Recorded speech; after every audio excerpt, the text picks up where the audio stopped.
के प्रदेश नेतृत्व के आह्वान पर उपशाखा ढिटवाना के तत्वाधान में राज्य सरकार द्वारा कर्मचारी विरोधी निर्णय के विरोध में चलाए जा रहे अभियान के तहत पोस्ट कार्ड अभियान चलाकर विरोध प्रदर्शन किया गया। राजस्थान शिक्षक संघ राष्ट्रीय के जिला अध्यक्ष राजेंद्र धादीज व जिला मंत्री कैलाश सोलंकी ने बताया कि राज्य सरकार द्वारा एक ओर जहां कर्मचारियों व शिक्षकों की ओर से कोरोना योद्धा के रूप में विभिन्न रूप से सेवाएं दिलवाकर कार्य करवाया जा रहा है, वहीं दूसरी ओर सरकार द्वारा शिक्षकों का मनोबल बढ़ाने के स्थान पर विविध आर्थिक परेशानियां खड़ी की जा रही है। उन्होंने बताया कि मासिक वेतन कटौती के विरोध में मार्च 2020 का 16 दिन का स्थगित वेतन देने के लिए उपार्जित अवकाश के नकदीकरण पर रोक के विरोध में विभिन्न विद्यालयों के शिक्षकों द्वारा मुख्यमंत्री के नाम 501 पोस्ट कार्ड लिखकर डाकघर डिडवाना से एक साथ पोस्ट किए गए हैं। पूर्व में काली पट्टी बांधकर भी विरोध किया गया था। जिला कलेक्टर को भी ज्ञापन दिया गया था। अब पोस्टर कार्ड अभियान चलाकर विरोध किया जा रहा है, जिसके तहत उपखंड क्षेत्र में 5000 पोस्टर कार्ड भेजे जाएंगे। इस अवसर पर जिला अध्यक्ष राजेंद्र धादी, जिला मंत्री कैलाश सोलंकी, उपशाखा अध्यक्ष भुवनेश कुमार शर्मा, कोषाध्यक्ष संजय कुमार शर्मा, पवन कुमार जोशी, राजेंद्र सिंडोलिया, पृथ्वी सिंह, पूरन सिंह, मदन लाल गुर्जर, अरविंद जोशी, रामकृष्ण आचार्य, अशोक कुमार प्रजापत आदि उपस्थित रहे।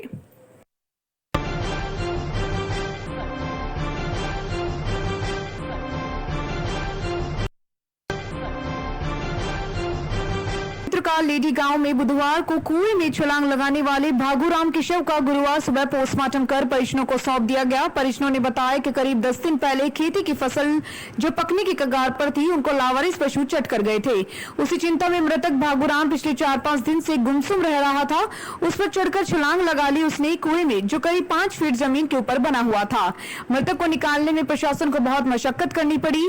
ग्रामवासियों ने बताया कि पूर्व में भागूराम बाहर काम करता था, लेकिन लॉकडाउन के बाद लेडी में ही हलवाई का काम एवं अन्य कार्य पर आजीविका चला रहा था। मृतक भागूराम के 4 छोटे छोटे बच्चे हैं, जिनमें 3 लड़कियां और 1 लड़का है। अब परिवार के लोग का रो रो कर हाल बेहाल है। उल्लेखनीय है कि जसवंतगढ़ के समीपस्थ ग्राम लेडी में बुधवार को दोपहर बाद एक युवक ने 150 फीट गहरे कुएं में छलांग लगा दी थी।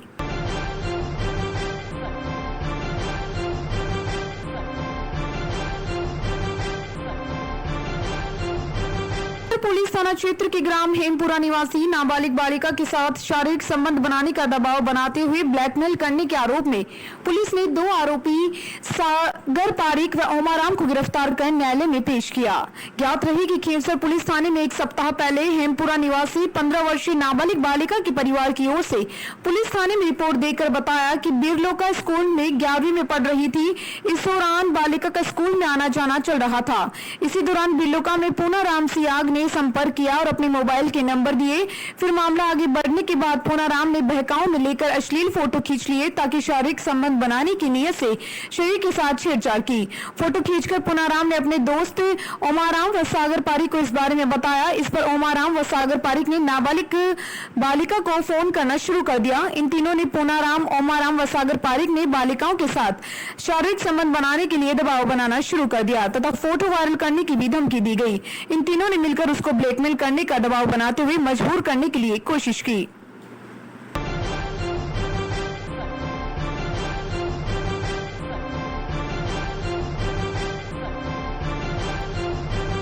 कुचामन फोर्ट ने 8 अक्टूबर को सेवा सप्ताह के 8वें दिन निकटवर्ती ग्राम सिंधपुरा के एक व्यक्ति को रामानंद चंद्र कुमार वर्मा के सौजन्य से इलाज के लिए सहयोग प्रदान कर राहत प्रदान की। एक अनजान व्यक्ति ने क्लब अध्यक्ष लॉयन राम काबरा को फोन पर बताया कि वह कुचामन के निकटवर्ती ग्राम सिंधपुरा का रहने वाला है, अभी रोजगार के लिए सूरत में रहता है। उसका एक्सीडेंट हो गया है, इलाज सूरत के सेवा अस्पताल में चल रहा है, आर्थिक स्थिति कमजोर है, कृपया कुछ सहयोग हो जावे तो इलाज में आसानी होगी। इस पर लॉयन राम काबरा ने तुरंत अस्पताल प्रबंधन से फोन पर बात कर पुष्टि की। संतोषजनक जवाब मिलने पर उस व्यक्ति के बैंक खाते में 5000 रुपए जमा करवाकर उसे सूचित किया। सहयोग मिलने पर उस व्यक्ति ने वर्मा परिवार एवं लॉयंस क्लब कुचामन फोर्ट को दिल से दुआएं दी। लॉयन राम काबरा ने बताया कि लॉयंस क्लब का प्रमुख सेवा कार्य अपने लिए जिए तो क्या जिए, औरों के लिए भी जिए। हमें यही सिखाता है कि संकट में पड़े इंसान का सदैव सहयोग करने का प्रयास करो। और इसके साथ ही सचिव लॉयन आशीष जैन ने बताया कि प्रांत 3233 ईस्वी द्वारा निर्धारित लॉयन सेवा सप्ताह में 1 से 8 अक्टूबर तक पीड़ित मानव हितार्थ क्लब द्वारा रोजाना विभिन्न प्रकार के सेवा कार्य आयोजित किए गए।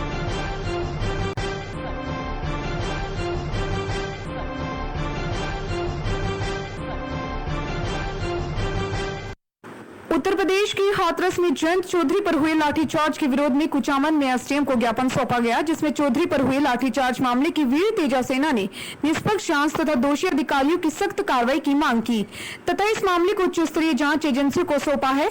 इस मौके पर वीर तेजा सेना नावा विधानसभा अध्यक्ष महेंद्र रोयल टोडास, कुचामन अध्यक्ष बलवीर रोयल नावा, सचिव मदन लाल जाट, सुरेंद्र भीचर, शिवा रायल, मंजीत आदि मौजूद रहे।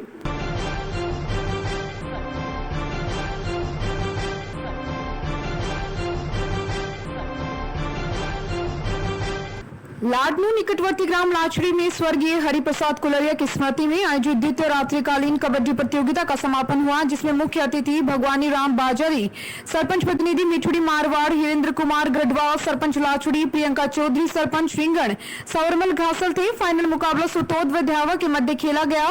लाडनू विधायक मुकेश भाकर द्वारा विजेता, उपविजेता व लाचड़ी की टीम को कबड्डी किट दिया गया। वही ग्रेनाइट स्टोर डिटवाना के भागीरथ रोहलान द्वारा भी लाचड़ी की कबड्डी टीम को किट दिया गया। इसके साथ ही ग्राम गांगवा में बुधवार को रात्रिकालीन कबड्डी प्रतियोगिता का शुभारंभ हुआ। प्रतियोगिता के उद्घाटन समारोह में मुकेश थोरी बतौर मुख्य अतिथि व प्रेमा राम खोकर अध्यक्ष के रूप में मौजूद रहे। मुकेश थोरी ने अपने उद्बोधन में सभी खिलाड़ियों से शांति, सहयोग व सद्भावना के साथ खेल खेलने की बात कही। उन्होंने कहा कि किसी भी टीम को अपने हार पर निराश न होकर जीतने वाली टीम से कुछ सीखना चाहिए। इस मौके पर हरजी राम मेघवाल, चेनाराम मुरवातिया, गोवर्धन राम, अमरचंद, अरविंद सांकला, प्रेम मुरवातिया, भीमा राम काला, गोपाल, मोहन मुरवातिया, अमर सिंह, अर्जुन गुणावती, प्रताप मुरवातिया सहित ग्रामीण मौजूद रहे। प्रतियोगिता का उद्घाटन मैच मेजबान टीम गांगवा व रुणीचा की टीमों के बीच हुआ, जिसमें रुणीचा की टीम विजेता रही है।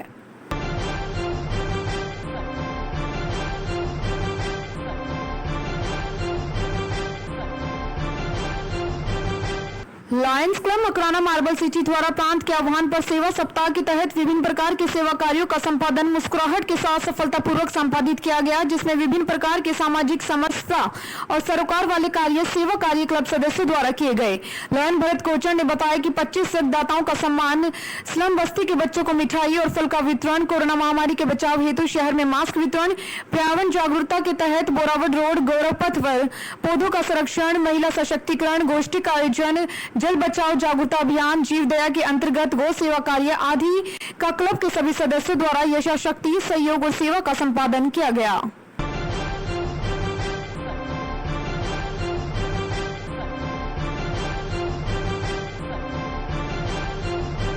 एरता सिटी के मोकलपुर गांव में मेघवालों के मोहल्ला में नवनिर्वाचित सरपंच धर्माराम माली सांखला व उप सरपंच दयाराम बेड़ा का माला व साफा पहनाकर स्वागत किया गया और वार्ड नंबर 4 से निर्विरोध वार्ड पंच मंजू देवी मेघवाल को शॉल उड़ाकर 11,000 रुपए भेंट किए गए। मंजू देवी के द्वारा 11,000 रुपए गौशाला में भेंट किए गए। इस अवसर पर मोकलपुर कोऑपरेटिव सोसाइटी के अध्यक्ष नेमाराम बेड़ा को माला व साफा पहनाया गया। इस मौके पर सरपंच धर्माराम सांखला ने कहा कि गाँव में हर तरह का विकास करवाया जाएगा, किसी प्रकार का भेदभाव नहीं किया जाएगा, सभी वर्गों के हित में ध्यान रखकर अधूरे कार्यों को पूरा करवाया जाएगा। इसके साथ ही इस अवसर पर रामदयाल अध्यापक, धर्माराम खींची, रत्नाराम खींची, मेघवा, सतमाराम, जीवन राम, गिरदावरी राम मघेवाल, रामचंद्र, बुधाराम सोनी, रामकिशन, हीराराम बेड़ा, मेना बानो, पूनाराम देवासी, आमी देवी, हाजी गुलाम नबी, हाजी मोहम्मद हुसैन, डाकपाल, भामा शाह, जसाराम माली सहित कई ग्रामीणों लोगों ने सरपंच व उप सरपंच व वार्ड पंचों को माला व साफा पहनाकर ढोल धमाकों के साथ भव्य स्वागत किया। इस प्रकार नवनिर्वाचित सरपंच धर्माराम सांखला व उप सरपंच दयाराम बेड़ा व सभी वार्ड पंचों का जगह जगह माला व साफा पहनाकर भव्य स्वागत किया जा रहा है।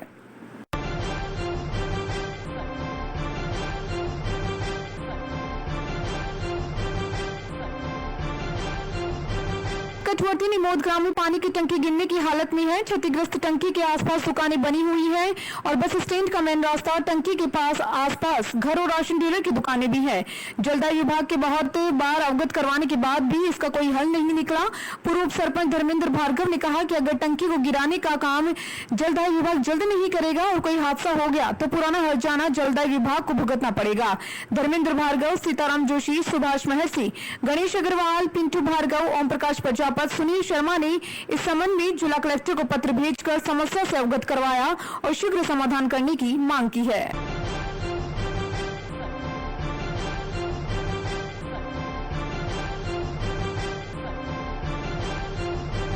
देखने में आता है कि सड़क किनारे कोई दुर्घटना हो जाती है और कोई मदद को आगे नहीं आता। इसकी वजह होती है कि ऐसे मामलों में मदद करने वालों को पुलिस द्वारा परेशान किया जाता है।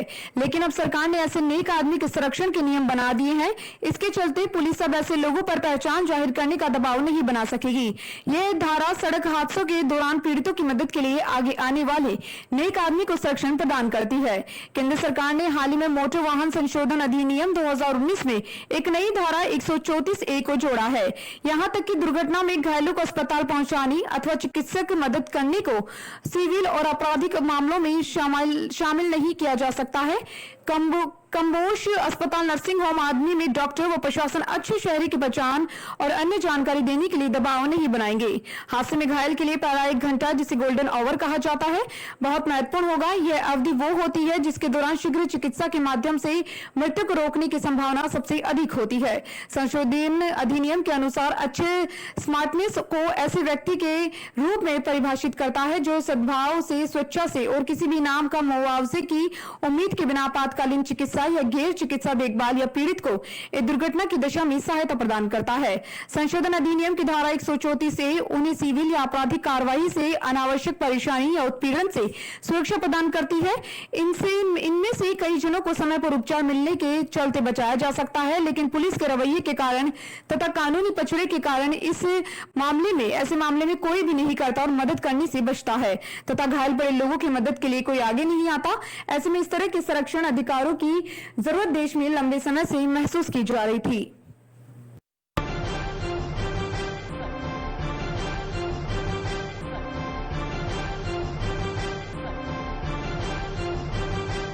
पत्नी को बदनाम करने की नियत में से सोशल साइट्स पर आपत्तिजनक कमेंट्स पोस्ट करने एवं 3 तलाक कहने का मामला सामने आया है। इसी विवाहिता ने महिला थाना पुलिस को एक शिकायत भी सौंपी है। महिला ने बताया कि उसका विवाह वर्ष 2018 में हुआ था। इसके बाद से पति मोहम्मद असलम तथा अन्य की ओर से दहेज के लिए प्रताड़ित किया गया। इस तरह विवाहिता ने उसके पति को रुपए भी लाकर दिए, 5 लाख की मांग जो की थी। इसी बीच उसका पति खाड़ी देश में चला गया। इसके बाद वहां से बैठे बैठे उसने 3 तलाक कानून का उल्लंघन करते हुए मोबाइल संदेश से 3 बार तलाक भी दिया। इसके अलावा सोशल साइट्स पर उसके चरित्र को लेकर आपत्तिजनक कमेंट्स और टिप्पणियां भी की जा रही है। साथ ही उसको मोबाइल पर संदेश भी भेजी है। महिला ने उक्त मामले के दस्तावेज और चैट्स महिला थाना पुलिस को सौंपी है। पुलिस ने प्रकरण में अनुसंधान करना शुरू कर दिया है।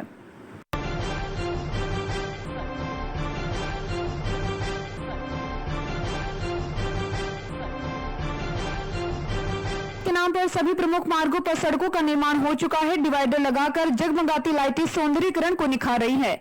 वहीं दूसरी तरफ नगर के प्रमुख सालासर रोड पर सड़क के दोनों तरफ अघोषित डंपिंग यार्ड के रूप में भारी मात्रा में कूड़े करकट के ढेर लगे हुए हैं। प्लास्टिक की थैलियां बिखरी हुई हैं और इनके बीच में लावारिस पशु विचरण करते दिखाई दे रहे हैं। सालासर मेगा हाईवे चौराहे से लेकर सुभाष सर्किल तक सड़क का निर्माण कार्य तो पूर्ण हो ही चुका है, मगर इस सड़क के दोनों तरफ पालिका प्रशासन की लापरवाही से गंदगी के ढेर लगे हैं। अगर कोई इस मार्ग से पैदल निकले तो उसकी हालत तो खराब हो ही जाती है, क्योंकि भयंकर बदबू से श्वास लेना तक मुश्किल हो जाता है।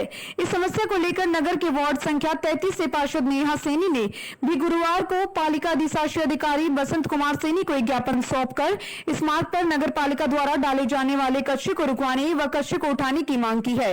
दिए गए ज्ञापन में बताया कि नगर पालिका का द्वारा सूपका रोड पर डंपिंग यार्ड बनाया गया है, लेकिन कचरा संग्रहण ऑटो चालकों द्वारा जोगा मंडी सालासर रोड पर अवैध रूप से कचरा डाला जा रहा है, जिसके कारण रात्रि के समय राहगीरों का भी परेशानी होती है और इस मार्ग पर लगी हुई रोड लाइटें भी 6 महीने से बंद पड़ी है, जिन्हें पुनः चालू करवाया जाए। इस मौके पर विजय कुमार टाक, कानाराम चौहान, बनवारी टाक, कैलाश, पवन सैनी आदि उपस्थित थे।